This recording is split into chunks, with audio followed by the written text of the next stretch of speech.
This vibrational reality is turning to the things that you want to experience fully, and that it's a process, and that once it begins, it's a sure thing. Now, you can stall it out by keeping a belief active that doesn't let it move forward. Once the desire is realized by you, that means you were in the receptive mode enough to get the desire, and you can return often enough to the receptive mode to play it all the way out into its fullness. And so when you realize that it's underway, that it is flowing, that it is a slam dunk, that the worst thing you can do is slow it down, but the best thing that you can do is just allow it to unfold easily, then it's easier to find a reason to feel good, knowing that that will be the result of it. Fear always means the same thing. You're broadcasting in opposition to the broadcast of your inner being.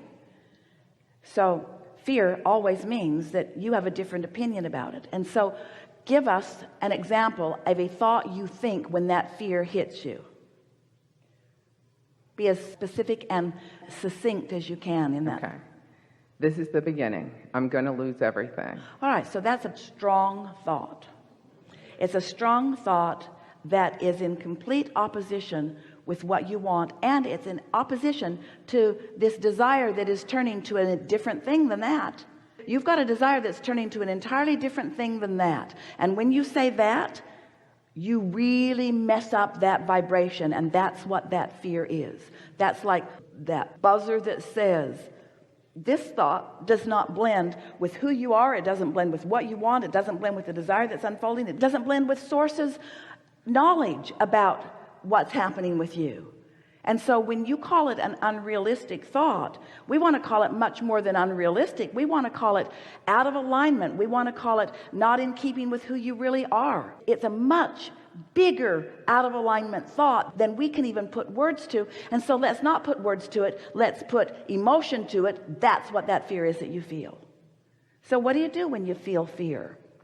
Acknowledge it as guidance, and we would feel appreciative of it. And we would say, good for me, I'm feeling fear. And next, good for me, source within me knows something very different than the subject that I just activated, to which I responded with fear.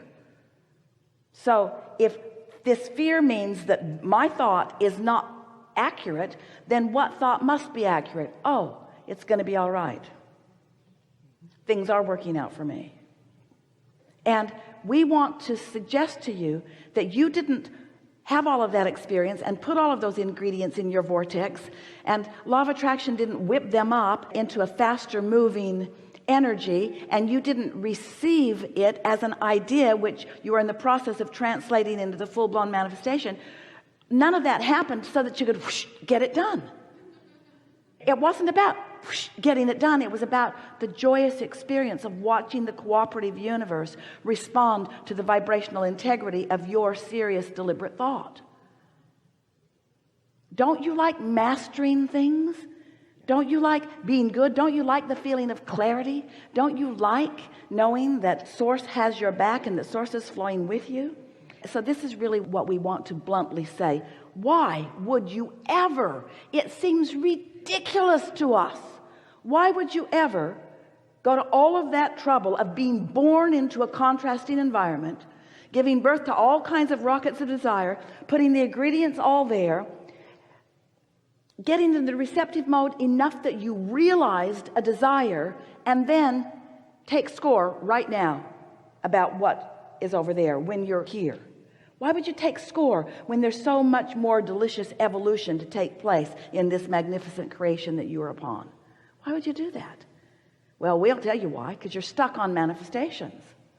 We want you to enjoy this sweet spot as the manifestations are becoming, not just take score of what the manifestations are. So that's what causes you to have fear most of the time.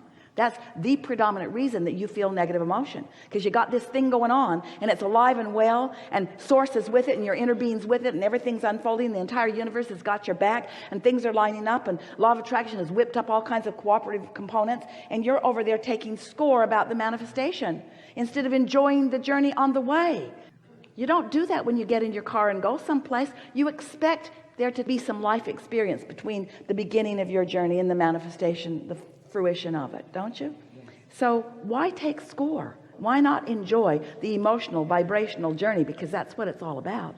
There isn't anything that any of you want. Not a material object, not a pile of money, a relationship, a circumstance, an event. There is nothing that you want that is for any other reason that you believe you will feel good in the having of it. We want to convince you today that you can feel good in the not yet having of it, that you can feel good in the uncondition of it. If you need the condition before you can feel good, you can't control the conditions. So what are you going to do about all those conditions you can't control? You got to start figuring out how to be unconditional. You've got to start figuring out how to become the vibrational being that you were born to be, because you are eternal. This isn't going to end. You're not ever going to say, okay, I'm done. I've reached my final manifestation. Oh, you tell those stories. That's what you call heaven. Oh yeah, I got it all done and now I can rest. It is not like that. You are a creator, and you never, ever, ever will stop creating. Ever, ever, ever, ever, ever. And you know how we know? Because we are non-physically focused and creating with you and through you and to you. It never ends. What's the big rush? Do you ever eat an ice cream cone? Don't you want to make it last? Don't you just go as slow as you can go without it dripping down your arm? Don't you want to savor it? Do you just scarf it? Do you just... Glad I got that over with.